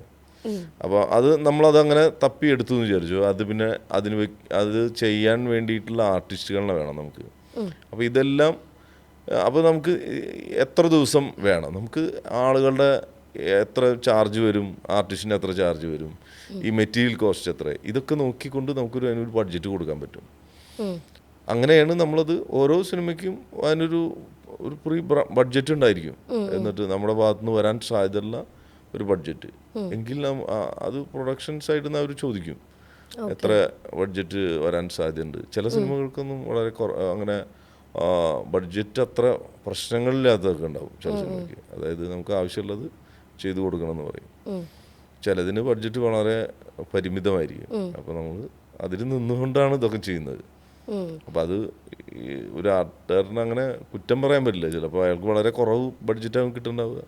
അതാണ് ആ സിനിമയിൽ ചിലപ്പോൾ ദാരിദ്ര്യമാതിരി തോന്നും, കുറച്ചുകൂടി നന്നാക്കാന്ന് തോന്നുന്നുണ്ടാവും ആളുകൾക്ക്. അതൊക്കെ അത് അവസാനിപ്പിക്കുക എന്നുള്ളതാണ്. അവിടെ ഷൂട്ട് നടക്കണമെങ്കിൽ ആ സെറ്റ് അവസാനിപ്പിച്ച് കൊടുക്കുക എന്നുള്ളതാവും. അപ്പോൾ അത് കാരണമാണ് അത്തരം, അതിപ്പോൾ ആളുകൾക്ക് അത്രയും ബോധവന്മാരായി, അവർക്ക് പല മെറ്റീരിയൽ കണ്ടാൽ തിരിച്ചറിയാൻ പറ്റുന്ന തരത്തിലേക്ക് മാറി. അപ്പോൾ അവര് അത് മാർക്ക് ചെയ്തിട്ട് നമുക്ക് തന്നെ അയച്ചു തരും. ഇത് ഇവിടെ ഇന്ന സാധനമാണല്ലോ, ഇത് അലമ്പായി, അവർക്ക് വ്യക്തമായിട്ട്. ഓക്കെ, ഇപ്പോൾ ഈ ബോംബെയിൽ പോയ കാര്യം പറഞ്ഞ പോലെ നിങ്ങൾക്ക് മറക്കാനാവാത്ത അങ്ങനത്തെ ഏതെങ്കിലും ജേർണികളുണ്ടോ? ഈ ഒരു പടത്തിൻ്റെ ഒരു പ്രോപ്പിന് വേണ്ടി ഞാൻ ഇങ്ങനെ കുറേ സ്ഥലം അന്വേഷിച്ച് പോയി എന്ന് പറയാൻ പറ്റും. അത് കുറേ സാധനങ്ങളുണ്ട്. ഇപ്പോൾ ഒക്കെ പറഞ്ഞാൽ കുറേ ആളുകൾ നമ്മുടെ ഇതിലുണ്ടല്ലോ, കണക്ഷനിൽ. എവിടെ പോയാലും നമുക്കൊരു കണക്ഷൻ ഉണ്ടാക്കാൻ പറ്റും ശരിക്കും. അപ്പോൾ നമുക്ക് എന്താണ് ആവശ്യം എന്ന് പറഞ്ഞാലും അതിന് പറ്റുന്ന ആളുകളിലേക്ക് നമ്മളത് എത്തിച്ചു കഴിഞ്ഞാൽ അത് കിട്ടാതിരിക്കില്ല. അങ്ങനെ ഒരു സാധനമുണ്ട്. ഓക്കെ. അത് പലതുണ്ട്, പല ഒരിതുണ്ട്. എനിക്ക് അതിലൊരു സാധനം എനിക്ക് അങ്ങനെ പറയാൻ പറ്റുന്നത്, ഇടുക്കി ഗോൾഡിൽ ഒരു സീനിൽ ഒരു ക്യാമറ ഉണ്ട്. ഒരു സീനിൽ ഒരു ക്യാമറ കൊടുക്കുന്നുണ്ട്. ക്ലിക്ക് 3 എന്ന് പറഞ്ഞൊരു ക്യാമറ, പഴയകാല ഒരു ക്യാമറയാണ്, ഫിലിം ക്യാമറ. അപ്പോൾ ഈ ക്യാമറ കൊടുക്കുന്ന ഒരു ഇത് വേണം. ഹോസ്റ്റലിൽ ഒരു ആ ഇടുക്കിയുള്ള പയ്യന്മാരുടെ അവരുടെ അച്ഛൻ ഒരാൾ അമേരിക്കയിൽ നിന്ന് കൊടുത്തയക്കുന്ന ഒരു ക്യാമറ ആയിട്ടാണ് ഒരു സോങ് സീനിൽ വരണമെന്നാണ് നമ്മുടെ ആഷിക പറയുന്നത്. അപ്പോൾ അത് പുതിയ പെട്ടിപ്പാക്ക് ആയിട്ടാണ് വേണ്ടത്. അതായത് പുതിയ ക്യാമറ ആയിട്ടാണ് കൊടുക്കുന്നത്. അപ്പം അത് എടുക്കേണ്ട ദിവസം ഇങ്ങനെ അടുത്ത് വരുന്നവരും അജയ ക്യാമറ സെറ്റ് ചെയ്യണമെന്ന് പറഞ്ഞു. സത്യത്തിൽ ആ ക്യാമറ എനിക്ക് ആ കാലഘട്ടത്തിലും തപ്പിയിട്ടൊന്നും കിട്ടിയിട്ടുണ്ടായില്ല. അതിനനുസരിച്ച് കോണ്ടാക്ട് ഇതുണ്ടായില്ല, കിട്ടിയില്ല. അപ്പോൾ ഞാൻ പറഞ്ഞു അത് സെറ്റ് ചെയ്യാൻ തന്നെ പറഞ്ഞു. പക്ഷെ എനിക്ക് സത്യത്തിൽ ഇത് എവിടെയും കിട്ടിയിട്ടുണ്ടായിരുന്നില്ല. ഞാൻ വീണ്ടും കൊച്ചിയിൽ കുറേ ആളുകളോടൊക്കെ നമ്മൾ തപ്പി ഇതാക്കിയിട്ടുണ്ടായിരുന്നു കൊച്ചിയിലൊക്കെ. അപ്പോൾ ഇതിൻ്റെ കവർ ഉണ്ടാക്കാൻ പറഞ്ഞിട്ടുണ്ടാകും. കവർ നമ്മൾ ഇതിൻ്റെ നെറ്റിലൊക്കെ നോക്കി അതിൻ്റെ ഡിസൈനർ അതിൻ്റെ കവറൊക്കെ പഴയ അതിൻ്റെ കവറിൻ്റെ മോഡൽ കിട്ടി. നമ്മളത് അതിൻ്റെ ഡിസൈനൊക്കെ ഉണ്ടാക്കി അതിൻ്റെ കവറും പാറ്റേണൊക്കെ തയ്യാറാക്കി നമ്മൾ. പക്ഷേ ഈ ക്യാമറ കിട്ടിയിട്ടുണ്ടായില്ല. അപ്പോൾ ഞാനത് കൊച്ചി പോയിട്ട് അവസാനം, അതായത് നാളെ കഴിഞ്ഞിട്ട് മറ്റന്നാളാണ് ഷൂട്ട്. അപ്പോൾ ഞാൻ ഇന്ന് പോയിട്ട് തിരിച്ചു വരുമ്പോൾ മൂവാറ്റുപുഴയിലെത്തിയിട്ട് ഒരു കടയിൽ കയറി. നൈറ്റായിട്ടുണ്ട്, കടകളൊക്കെ അടയ്ക്കുന്നൊരു സമയം. അപ്പോൾ അവിടെ ഒരു ബുക്ക് സ്റ്റാളിൽ ഞാൻ കയറി. അപ്പോൾ അപ്പോഴും സെറ്റിൽ നിന്ന്, അതായത് ഇടുക്കിയിലാണ് വർക്ക് നടക്കുന്നത്, ഞാൻ എറണാകുളം പോയി കുറേ ഈ ക്യാമറ തപ്പിയിട്ട് വരികയാണ് അവിടെ. അപ്പോൾ സെറ്റിൽ നിന്ന് എന്തൊക്കെ വിളിച്ചു പറഞ്ഞു, ഇങ്ങനെ ബുക്ക് സാധനങ്ങളൊക്കെ വേണം ഹോസ്റ്റലിൽ കാണിക്കുമ്പോൾ എന്നൊക്കെ പറഞ്ഞപ്പോൾ ഞാൻ അവിടെ വീണ്ടും ഒരു കടയിൽ കയറിയിട്ട് ഇങ്ങനെ സംസാരിച്ചു കൊണ്ട് നിൽക്കുക. അവർ ഇന്നത് അപ്പോൾ എപ്പോഴാണ് ഷൂട്ട് വയ്ക്കുക അങ്ങനെയൊക്കെ പറയും. അതൊന്ന് സാധനങ്ങൾ വാങ്ങി. അപ്പോൾ കടക്കാരിതൊരാൾ ചോദിച്ചു, നിങ്ങൾ ഷൂട്ടിങ്ങിൻ്റെ ആളാണല്ലേ ചോദിച്ചു. അതേന്ന് പറഞ്ഞു. എങ്ങനെ മനസ്സിലായെന്ന് ചോദിച്ചു. അല്ല, ഇങ്ങനെ ഷൂട്ടിൻ്റെ ടൈം ഇതൊക്കെ ഇങ്ങനെ ചോദിച്ചിട്ടുണ്ടായിരുന്നു. പിന്നെ അതിങ്ങനെ കട അടയ്ക്കുന്ന സമയമാണ്. അപ്പോൾ എവിടെയാണ് വീട് അതൊക്കെ ഇങ്ങനെ ചോദിച്ചു. അപ്പോൾ ഞാൻ നാട്ടിലിങ്ങനെ സ്ഥലത്താണ്. അപ്പോൾ എവിടേക്ക് എറണാകുളം ഇനി എവിടേക്ക് പോകണത്? അപ്പോൾ ഞാൻ പറഞ്ഞു ഇങ്ങനെ ഇടുക്കിയിലാണ് പോകേണ്ടത്, രാത്രി എത്തണം. ഓ ശരി. അപ്പോൾ ഇങ്ങനെ മൊത്തം ഇങ്ങനെ കഥ പറഞ്ഞു. അത് ഞാൻ ഒരു ക്യാമറ തപ്പിപ്പോയതാണ് എന്നൊക്കെ പറഞ്ഞു. അപ്പോൾ അയാൾ എന്നോട് പറഞ്ഞതെന്നറിയോ, അരുൺ എന്നാണ് പേര് ആളുടെ, അരുൺ, ഒരു ബുക്ക് ഷോപ്പ്. അജയൻ നാളെ എന്നെ വിളിക്ക് എന്ന് പറഞ്ഞു. അപ്പോൾ ഞാൻ നാളെ, അപ്പോൾ എന്താ ചോദിച്ചു, എന്നെ നാളെ വിളിക്ക് അജയൻ എന്നിട്ട് പറഞ്ഞു. അപ്പം ഞാൻ പിറ്റേന്ന് പറയുന്നത് എന്താണെന്നറിയോ, ഈ ക്ലിക്ക് 3 എന്ന് പറഞ്ഞ ക്യാമറ അയാളുടെയൊക്കെ 2 എണ്ണം ഉണ്ട്. 2 ക്യാമറ അയാളുടെ ഫാദർ മിലിറ്ററിയിലാണെന്ന് തോന്നുന്നു പറഞ്ഞു. ആ കാലഘട്ടത്തിൽ വാങ്ങിയിട്ടുള്ള 2 ക്യാമറകളിൽ ഒരെണ്ണം നഷ്ടപ്പെട്ടു. പക്ഷെ അയാളുടെ സഹോദരിയുടെ വീട്ടിൽ ഒരു ക്യാമറ ഉണ്ട്. ആ ക്യാമറ ഞാൻ അജയന് സെറ്റ് ചെയ്ത് തരാമെന്ന് പറഞ്ഞു. ഒന്ന് ആലോചിച്ച് നോക്ക്. ഞാനത് വെറുതെ ഡയറക്ടറോട് സത്യത്തിൽ അത് ഫുൾ കിട്ടാതെയാണ് പറയണത്. വേറെ ഏതെങ്കിലും ഒരു ക്യാമറ വെച്ച് സെറ്റ് ചെയ്യുക എന്നുള്ളതിലാണ് പറയണത്. പക്ഷെ ഈ ക്യാമറ ഒരു പുത്തൻ പോലെ തന്നെ അത് കിട്ടി ആ സാധനം. എന്നിട്ട് നമ്മളത് വെച്ച് അതിന് ചെറിയ കറക്ഷൻസ് ഒക്കെ ഉണ്ടായിരുന്നുള്ളൂ. അതൊന്ന് ടച്ച് ചെയ്ത് കറക്റ്റ് ആക്കിയപ്പോൾ പുതിയൊരു ക്യാമറ തന്നെ നമ്മൾ എന്നിട്ട് ആ സിനിമ ഇതിൽ ഷൂട്ട് ചെയ്യാൻ. ഇനി ആ സിനിമ കാണുമ്പോൾ അങ്ങനെ ഓരോ സാധനങ്ങൾക്കും അത് ചിലപ്പോൾ നമ്മുടെ അവിചാരിതമായിട്ടാവും നമ്മുടെ കയ്യിലേക്ക് എത്തണ്ടാവുക. ഇന്ന് പറഞ്ഞാൽ കുറച്ചും കൂടി അതിനു വേണ്ട ആളുകൾ നമ്മുടെ ഇങ്ങനെ കണക്ട് ചെയ്തിട്ടുണ്ട് പല സ്ഥലത്തും. അത് എന്ത് മേഖലയിൽ പെട്ട സാധനമാണെന്ന് നോക്കിയിട്ട്. ഇടുക്കി ഗോൾഡിന്റെ സമയത്ത് അത്ര നെറ്റ്വർക്കിംഗ് ഇല്ല. നെറ്റ്വർക്ക് ഇല്ല, പ്രോപ്പർട്ടികൾ കിട്ടുന്നതും വളരെ റയറായിരുന്നു. ഇന്ന് പറഞ്ഞാൽ കുറേ പ്രോപ്പർട്ടികൾ റെൻ്റൽ ചെയ്യുന്നതും അതല്ലെങ്കിൽ അതിനു വേണ്ടി കുറേ ആളുകൾ തയ്യാറായിട്ടിരിക്കുന്നുണ്ട്. ഇപ്പോൾ നമുക്ക് എന്ത് സാധനം തപ്പിയെടുത്ത് തരാൻ പറ്റുന്ന ടീമുകളും നമ്മുടെ കയ്യിലുണ്ട്. അപ്പോൾ അത് കാരണം വലിയൊരു ഇതല്ല. പിന്നെ അങ്ങനെ ബുദ്ധിമുട്ടുള്ളതൊക്കെ ഇപ്പോൾ പ്രിന്റ് ചെയ്തിട്ടൊക്കെ ഉണ്ടാക്കാം നമുക്ക്, 3D പ്രിന്റിങ്ങോ അങ്ങനെ എന്തെങ്കിലും തരത്തിൽ അതേപോലെ, അല്ലെങ്കിൽ ഡമ്മി ചെയ്യുന്ന വിദഗ്ധന്മാരൊക്കെ നമ്മുടെ കയ്യിലുണ്ട്. അപ്പോൾ അത് അത്ര ഒരു ഇതല്ല. പാറയുടെ ഒക്കെ മോൾഡ് എടുത്ത് അതൊക്കെ അതിവിദഗ്ധന്മാരായിട്ടുള്ള ആർട്ടിസ്റ്റുകളൊക്കെ നമ്മുടെ ഒപ്പം ഉണ്ട്. അത് കാരണം കുഴപ്പമില്ല. ഇപ്പം നിങ്ങൾ റീമേക്ക് എന്ന പടങ്ങളൊക്കെ ചെയ്യുമ്പോൾ ചാർലിയുടെ തമിഴ് നിങ്ങളാണ് ചെയ്തത് മാര. അപ്പോൾ ചാർലി പൊതുവെ അതിൻ്റെ ഒരു പ്രൊഡക്ഷൻ ഡിസൈൻ, അത് ആ സിനിമ ആവശ്യപ്പെടുന്ന പ്രൊഡക്ഷൻ ഡിസൈൻ കുറച്ച് ലൗഡായിട്ടുള്ളതാണ്. പക്ഷെ അജയൻ ചാലിശ്ശേരിയുടെ പ്രൊഡക്ഷൻ ഡിസൈൻ കുറച്ച് സൈലൻ്റ് ആണ്. ഇപ്പം പറഞ്ഞ പോലെ അതങ്ങനെ എടുത്തു നിൽക്കില്ല. അപ്പം അത് തമിഴിലേക്ക് റീമേക്ക് ചെയ്യുന്ന സമയത്ത് നിങ്ങൾക്ക് അതിന് എന്തെങ്കിലും ചാലഞ്ചസ് ഉണ്ടായിരുന്നു? അത് ആ സിനിമ, അതായത് ചാർലി എന്ന് പറഞ്ഞ സിനിമ പബ്ലിക്കിന്, പ്രേക്ഷകരെ വളരെ പ്രിയപ്പെട്ടൊരു സിനിമയാണ്. എനിക്കും വളരെ ഇഷ്ടപ്പെട്ടൊരു സിനിമയാണ് ചാർലി. എൻ്റെ ഡയറക്ടറും ഒക്കെ സുഹൃത്താണ് നമ്മുടെ. അപ്പോൾ അങ്ങനെയുള്ള ഒരു സിനിമ ആളുകളുടെ, അത് സംസ്ഥാന അവാർഡ് നേടിയതാണ്. ജയശ്രീ ലക്ഷ്മി നാരായണൻ എന്ന് പറഞ്ഞിട്ട് നമ്മുടെ സുഹൃത്ത് തന്നെയാണ് അത് ചെയ്തത്, ലേഡിയാണ്. അവരത് ചെയ്തിട്ട് ആ സിനിമയ്ക്ക് സംസ്ഥാന അവാർഡ് കിട്ടിയതാണ്. അത്തരത്തിലുള്ള ഒരു സിനിമ, അതായത് അതിൻ്റെ വേറൊരു പോർഷനാണ് നമ്മൾ ചെയ്യാൻ പോണത്. അപ്പോൾ അത് നമ്മളെ സംബന്ധിച്ച് ആ സിനിമേനായിട്ട് യാതൊരു ബന്ധവും പാടില്ല. പിന്നെ എൻ്റെ, അതായത് വർക്കുമായിട്ട് ഒരു ബന്ധം പാടില്ല. അങ്ങനെ ഒരു ഇത് വന്നിട്ടുണ്ടായിരുന്നു. പിന്നെ അത് റീമേക്കും ആണല്ലോ. പിന്നെ അത് അതിൻ്റെ ഡയറക്ടർ ദിലീപ് എന്ന് പറഞ്ഞ ആള് മസ്റ്റായിട്ടും ഞാൻ തന്നെ ചെയ്യണം എന്ന് പറഞ്ഞിട്ട് നടന്നുകൊണ്ടിരിക്കുന്ന ഒരാളായിരുന്നു ഈ ദിലീപ്. അങ്ങനെ ഞാൻ ആദ്യം, എനിക്ക് എൻ്റെ ഡേറ്റൊക്കെ പ്രശ്നമായിട്ട് ഞാൻ ഇല്ല എന്ന് പറഞ്ഞു.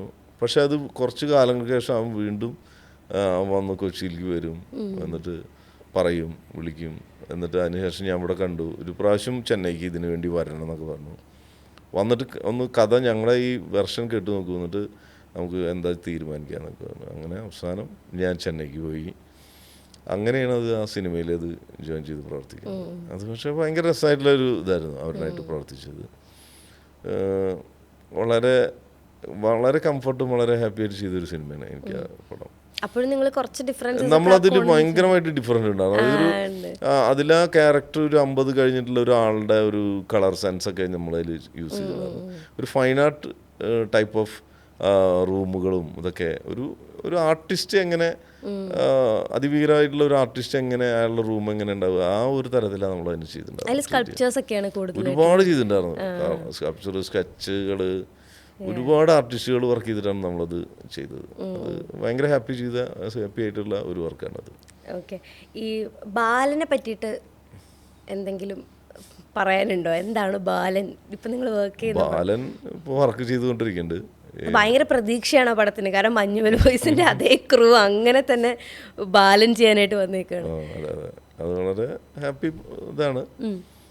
ഹെവി വർക്കാണോ അതൊക്കെ? ഇനി സിനിമ കഴിഞ്ഞാലേ പറയാൻ പറ്റുള്ളൂ. കഴിഞ്ഞിട്ട് കണ്ടാൽ പോരെ. അത് ശരിക്കും നല്ല ഇതായിട്ട് വർക്ക് നടക്കുന്നുണ്ട്. ഞങ്ങൾ കുറേ ഇതുണ്ട്, ഒരു യാത്രമാരിയുള്ള ഒരു സിനിമകളാണ്. ഇപ്പൊ ഈ അവാർഡ് കിട്ടുന്ന സമയത്ത് ഞാൻ കറക്റ്റായിട്ട് ആ ദിവസം അവിടെ എത്തി. എല്ലാവരും ഒരുമിച്ചുണ്ടാകുന്ന സമയമായിരിക്കും. അത് വളരെ ഹാപ്പിയാണ്. നമ്മൾ അവിചാരിതമായിട്ടാണ് അന്ന് ആ ദിവസം അവിടെ എത്തിയത്. എന്തായാലും അത് വളരെ സന്തോഷമുള്ള. നിങ്ങൾ എങ്ങനെയാ ആഘോഷിച്ചത്? 10 അവാർഡല്ലേ കിട്ടിയത്, 1, 2 അല്ല 10 അവാർഡ്. പിന്നെ എല്ലാവരും അവിടെ ഫുൾ ടീം അവിടെ ഉണ്ടായിരുന്നു. പിന്നെ ഭയങ്കര ഇതായിരുന്നു. പിന്നെ അന്ന് ഷൂട്ട് അന്നത്തെ ഇതാക്കിയിട്ടുണ്ടായിരുന്നു. അന്ന് ഷൂട്ട് ക്യാൻസൽ, അന്ന് വൈകിട്ടായിരുന്നു ശരിക്കും ഷൂട്ട്. അന്നത്തെ ഇത് ക്യാൻസൽ ചെയ്തിട്ടുണ്ടായിരുന്നു. അത് അടിപൊളിയായിരുന്നു. ഭയങ്കര ഹാപ്പി ആയിരുന്നു. കേക്ക് മുറിച്ചു, അങ്ങനത്തെ ആയിട്ട്. അത് വളരെ നമ്മളാ എത്തിപ്പെട്ടാണ് എനിക്ക് അത്ഭുതമായിട്ട് തോന്നിയത്. ആ കറക്റ്റ് ആ ദിവസം, അതുവരെ ഞാൻ കൊച്ചിയിലൊക്കെ ആയിരുന്നു. ആ കറക്റ്റ് ആ ദിവസത്തേക്ക് അവിടെ എത്തി. അതാണ്. അപ്പോൾ എല്ലാവരും ഒരുമിച്ചുണ്ടായി. അങ്ങനെ ഒരു സംഭവം ഉണ്ടായി. നിങ്ങൾ ഈ മഞ്ഞുമൽ ബോയ്സിൻ്റെ പടം ഇറങ്ങിയ സമയത്ത് അതിൻ്റെ റിയൽ ആളുകളുണ്ടല്ലോ, അതിൽ ഒറിജിനൽ മഞ്ഞുമൽ ബോയ്സ്, അവരോട് ഇങ്ങനെ ആ സമയത്ത് ഒരു മീഡിയ ഒരു പൊട്ട ക്വസ്റ്റ്യൻ ചോദിച്ചത്, നിങ്ങൾ അന്ന് കുഴിയിലേക്ക് വീഴുമ്പോൾ പ്രതീക്ഷിച്ചിരുന്നോ ഇത് സിനിമയോ എന്നൊരു ക്വസ്റ്റ്യൻ ചോദിച്ചു. അതുപോലെ നിങ്ങൾ ഈ പടം ചെയ്യുന്ന സമയത്ത്, ഒന്നുമില്ലെങ്കിൽ ചെറിയ പടമൊന്നുമില്ലല്ലോ, നല്ല അത്യാവശ്യം ഗംഭീര വർക്കായിട്ടുള്ള പടം, അപ്പോഴേ നിങ്ങളിങ്ങനെ പരസ്പരം പറയലുണ്ടോ ഇതിനെന്തായാലും ഇങ്ങനെ കുറച്ച് അവാർഡ് പ്രതീക്ഷിക്കാം എന്ന് പറയുന്നത്? നമ്മളങ്ങനെ ഓവർ പ്രതീക്ഷിക്കാതിരുന്നാൽ മതി. എനിക്ക് തോന്നിയിട്ടുണ്ട്. ഞാൻ ഇതുപോലെ നമ്മൾ പല സിനിമകളിലും നമ്മൾ ഇപ്പോൾ ആദ്യമായിട്ടല്ലത്. അപ്പോൾ ഓരോ സിനിമയ്ക്കും നമ്മൾ കൂടുതൽ പ്രതീക്ഷിക്കാതെ ജീവിക്കുകയാണ് ഏറ്റവും നല്ലത്. എൻ്റെ ഒരു ഇതങ്ങനെ. നമുക്കൊക്കെ പിന്നെ വരാനുള്ളത് വഴിയിൽ തങ്ങില്ല എന്നൊക്കെ പറയില്ല, അങ്ങനെ ആയിരിക്കാം. പക്ഷെ അപ്പം അംഗീകാരങ്ങൾ നമ്മുടെ വഴിക്ക് വരും നന്നായി വർക്ക് ചെയ്തിട്ടുണ്ടെങ്കിൽ. നന്നായി വർക്ക് ചെയ്യുക, സിനിമയിൽ നമ്മൾ ഹാർഡായി വർക്ക് ചെയ്യുക, സിൻസിയറായി വർക്ക് ചെയ്യുക, സിനിമ തിരിച്ച് നമുക്കൊരു പ്രതിഫലം തരും. അങ്ങനെയാണ് എനിക്ക് തോന്നിയിട്ടുള്ളത്. അപ്പം അത് സത്യമാണ് ശരിക്കും. ഹാർഡായി വർക്ക് ചെയ്യണം, എപ്പോഴും കട്ടപ്പണി തന്നെ ഞങ്ങൾ പറയുക. ഈ സിനിമ ഏത് പ്രൊഡക്ഷൻ ഡിസൈനറോട് ചോദിച്ചാലും അതൊന്നും സിമ്പിളായിട്ട് കഴിയുന്നതൊന്നും ഉണ്ടാവില്ല.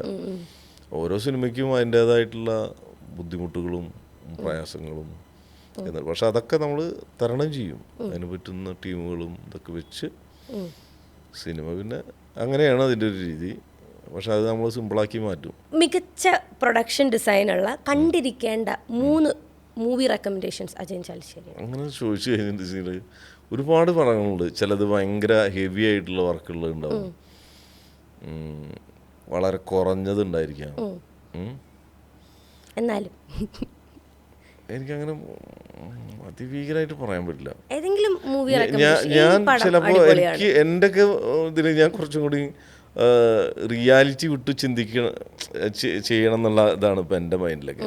അതായത് നമ്മളുണ്ടാക്കുന്ന ഒരു സ്ഥലം, അങ്ങനത്തെ ഒരു ഇത്, വേറൊരു ലോകം, അവതാർ അല്ലെങ്കിൽ മാഡ് മാക്സ് ഒക്കെ അല്ലേ, അത് ഓരോ ഇഞ്ചിലും അതിൻ്റെ ക്രിയേറ്റീവ് വർക്ക് അവസാനിക്കുന്നില്ല. നമ്മളിങ്ങനെ വിചാരിക്കും ഈ ആർട്ട് ഡയറക്ടർ അല്ലെങ്കിൽ ഇതിൻ്റെ പ്രൊഡക്ഷൻ ഡിസൈനറൊക്കെ ജീവിച്ചിരിപ്പുണ്ടാവുന്നത്.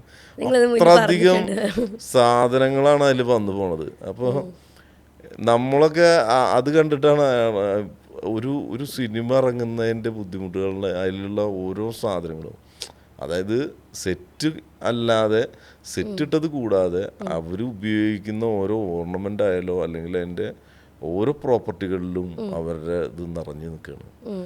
അത്തരം സിനിമകളൊക്കെ എൻ്റെ ഒരു ഇതാണ്. പിന്നെ പല പല സിനിമകളുണ്ട് അങ്ങനെ പേരെടുത്ത്. എനിക്ക് മാഡ് മാക്സ് എന്ന് പറഞ്ഞാൽ ഞാൻ അങ്ങനത്തെ ടൈപ്പ് കുറച്ചും കൂടി എനിക്കത് ഓരോ ഇതും കാണാറുണ്ട് ഇതിൻ്റെ.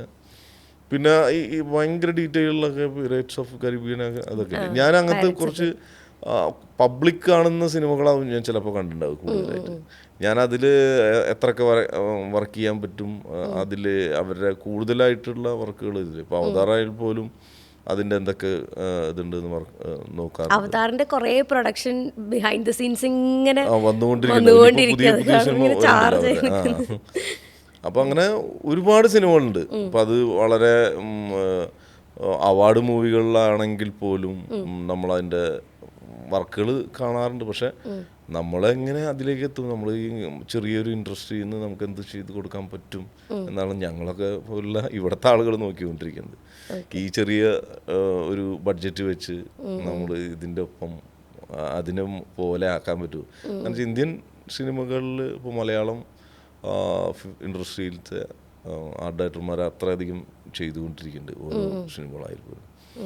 ഇപ്പോൾ എൻ്റെ ബോസായിട്ടുള്ള സുനിൽ ബാബു, ആള് മനു ജഗത്, ഗോകുൽദാസ്, വസന്ത്, പിന്നെ ജ്യോതിഷ്,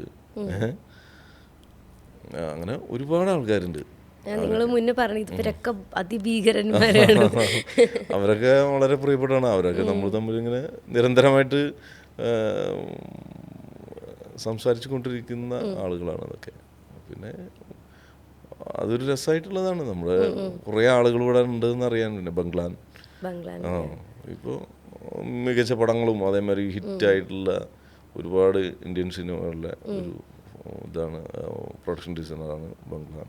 ഇപ്പം നമ്മൾ നിലവിൽ ഇറങ്ങിയ മലയാള സിനിമകളിൽ നിങ്ങൾക്ക് ഭയങ്കര അമ്യൂസ്ഡ് ആയി പോയിട്ടുള്ള പടങ്ങൾ ഏതൊക്കെയാണ് ഇറങ്ങിയേക്കുന്നത്? ഇപ്പോൾ റീസെൻ്റായി കണ്ടത് ഇപ്പോൾ എനിക്ക് എക്കോ പടം ഞാൻ കണ്ടു. അതിൻ്റെ പ്രൊഡക്ഷൻ ഡിസൈൻ നല്ല വർക്കായിരുന്നു. ഞാൻ ആ ഡയറക്ടറിനെ വിളിച്ച് പറയുകയും ചെയ്തിട്ടുണ്ട്. അത് നല്ല നല്ല ക്ലാസ് വർക്കായിരുന്നു. എനിക്കിഷ്ടപ്പെട്ടു. ഓക്കെ.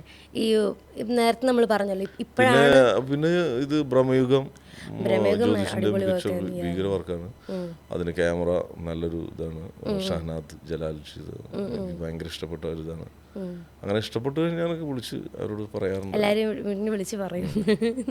ഓക്കെ. ഈ നേരത്തെ പറഞ്ഞല്ലോ നമ്മൾ ഇപ്പോഴാണ് പ്രൊഡക്ഷൻ ഡിസൈൻ്റെ ബിഹൈൻഡ് ദ സീൻസ് ഒക്കെ വന്നു തുടങ്ങുന്നത്. പണ്ടത്തെ സിനിമകളൊന്നും ഇല്ല, പക്ഷെ അവരും ഗംഭീര പ്രൊഡക്ഷൻ ഡിസൈൻ ചെയ്തിട്ടുണ്ട്. അപ്പം അങ്ങനെ പഴയ ഏതൊക്കെ പടങ്ങളാണ് നിങ്ങൾ എന്താ പറയുക ടെക്സ്റ്റ് ബുക്ക് ആക്കി വെക്കുക എന്നൊക്കെ നമ്മൾ പറയില്ലേ, ഒരു ഒരുപാടുണ്ട്. അതൊക്കെ നമ്മുടെ മലയാളത്തിൽ തന്നെ ഒരുപാട് സിനിമകൾ പ്രിയപ്പെട്ടതുണ്ട്. കുറച്ച് പേരുകൾ പറയും. അങ്ങനെ പറയണോ? ചുമ്മാ നമുക്കൊരു റെക്കമെൻഡേഷന് വേണ്ടിയിട്ട്, നമ്മൾ പ്രേക്ഷകർക്ക് വേണ്ടിയിട്ട്.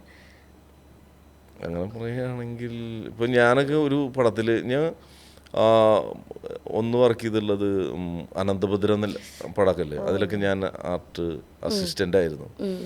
ഞങ്ങളുടെ എൻ്റെ പ്രിയപ്പെട്ട ബോസായിട്ടുള്ള സുനിൽ ബാബു എന്ന് പറഞ്ഞ ആള് മരണപ്പെട്ടു പോയി.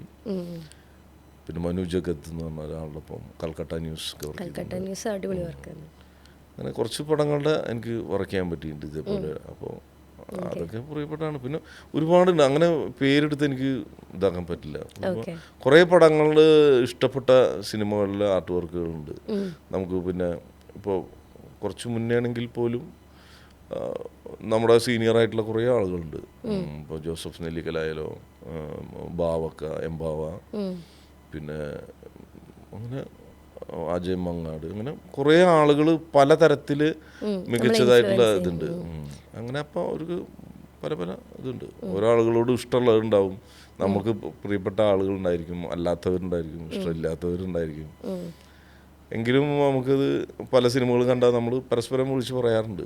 ഇപ്പം എൻ്റെ ഒരു സിനിമ കണ്ടിട്ട് ഇഷ്ടപ്പെട്ടിട്ടുണ്ടെങ്കിൽ കുറേ ആളുകൾ വിളിക്കും, നമുക്കും അതേമാതിരി സിനിമ കണ്ടിട്ട് ഇഷ്ടപ്പെട്ട നമ്മളത് തന്നെ ഇതാക്കാറുണ്ട്. നമ്മളത് അതിനെപ്പറ്റി പഠിച്ചുകൊണ്ടിരിക്കുകയാണല്ലോ നമുക്ക്. നമ്മളാണെങ്കിൽ എന്ത് ചെയ്യും. പിന്നെ ഗോകുൽദാസ് എൻ്റെ ക്ലാസ്മേറ്റാണ്, AV ഗോകുൽദാസ്. പിന്നെ ഈ സുനിൽ, KR സുനിൽ തൊഴിലിൻ്റെ ഒക്കെ എഴുതിയത് എൻ്റെ ക്ലാസ്മേറ്റാണ്. ഞങ്ങളൊക്കെ ഒരുമിച്ച് ഫൈൻ ആർട്സിൽ പഠിച്ച്. നേരത്തെ നമ്മൾ ഇടുക്കി ഗോൾഡിലെ മറ്റേ ക്യാമറയുടെ കാര്യം പറഞ്ഞല്ലോ, അതുപോലെ നിങ്ങൾ ഭയങ്കര പ്രൗഡായിട്ടുള്ള ഒരു പ്രോപ്പർ ഒരു സെറ്റ് പീസ് എന്താണ്, ഈ പരിപാടി ഞാൻ ചെയ്തത് കിട്ടുമായിട്ടുണ്ടെന്ന് നിങ്ങൾക്ക് ഭയങ്കര പ്രൗഡായിട്ട് തോന്നിയിട്ടുള്ളൊരു പ്രോപ്പർട്ടി എന്തായിരുന്നു? കുറേ ഉണ്ടായിരിക്കാം. അതായത് ഓരോ ഡമ്മിയൊക്കെ നമ്മൾ ചെയ്തിട്ട് നമ്മൾ ചിന്തിക്കാത്ത പോലൊക്കെ വന്ന് കഴിഞ്ഞിട്ടുണ്ടാവും. ഇപ്പോൾ ഞങ്ങൾ മഹേഷിൻ്റെ പ്രതികാരത്തിൻ്റെ ആ കാലഘട്ടത്തിലൊക്കെ നമ്മൾ ചെയ്തിട്ടുള്ള ഒരു സാധനമാണ് അപ്പൂപ്പൻ താടി. അത് നമ്മൾ ഒരു ഒറിജിനൽ ഒരു ഏറ്റവും കനം കുറഞ്ഞൊരു സാധനത്തിനെ നമ്മളത് ഒരു ഡമ്മി ഉണ്ടാക്കിയിട്ട് അതേപോലെ തന്നെ അത് അന്തരീക്ഷത്തിൽ പറന്ന് നടക്കുന്ന ഒരു സാധനം പിന്നെ അതായത് നമ്മളൊരു പ്രകൃതിയിലത്തെ ഒരു സാധനത്തിനോട് നമ്മൾ ഡ്യൂപ്ലിക്കേറ്റ് ഉണ്ടാക്കി അത് അന്തരീക്ഷത്തിൽ അതേപോലെ തന്നെ പറന്ന് നടക്കുന്ന ഒരു സാധനമായി മാറുകയാണെന്ന് വെച്ചെങ്കിൽ നമുക്കതിൻ്റെ ഭയങ്കര ഹാപ്പി ഉണ്ടാവില്ലേ. നമ്മളത് കാണുകയാണ് നമ്മുടെ മുന്നിൽ. അതായത് നമ്മൾ കുറേ ദിവസമായി ഇരുന്ന് പലതരത്തിലുള്ള മെറ്റീരിയൽ ഉണ്ടാക്കിയിട്ടും പരാജയപ്പെട്ടിട്ട് നമ്മൾ ഒരെണ്ണം നമ്മൾ ഇതായിട്ട് വരികയാണ്, സക്സസ് ആവുകയാണ്. അത് 1000-ഓളം ഇതുണ്ടാക്കിയിട്ടുണ്ടായിരുന്നു. 1000-ഓളം ഉണ്ടാക്കിയിട്ടുണ്ടായിരുന്നു അതിന് വേണ്ടിയിട്ട്. അപ്പൊ അതൊക്കെ പറന്ന് അന്തരീക്ഷത്തിൽ നടക്കുന്ന ഒരു ഇതുണ്ടല്ലോ. പിന്നെ അപ്പൊ അത് അങ്ങനെ പലതും ഉണ്ടായിരിക്കാം. അപ്പോൾ അത് നമ്മൾ എപ്പോഴെങ്കിലൊക്കെ നമ്മൾ സക്സസ് ആവും. തന്നെ നമ്മളത് ചെയ്തുകൊണ്ടിരിക്കുക. നമ്മൾ അതിനു വേണ്ടി അതിലേക്ക് കറക്റ്റ് എത്താനുള്ള ഒരു സാധനം ഉണ്ടായിരിക്കും. അത് എത്തിക്കഴിഞ്ഞാൽ കറക്റ്റ് ആയിരിക്കും. ഏതായാലും ഒരുപാട് സന്തോഷം നമുക്ക് വേണ്ടി ഇത്രയും സമയം ചെലവഴിച്ചതിൽ. Thank you so much. എന്നെ സംബന്ധിച്ച് എനിക്കിത് ഭയങ്കര സന്തോഷമുള്ളൊരു കാര്യമായിരുന്നു നിങ്ങളായിട്ട് ഒരു കോൺവെർസേഷൻ ഉണ്ടായി എന്നുള്ളത്. Thank you so much sir, and once again congratulations. Thank U.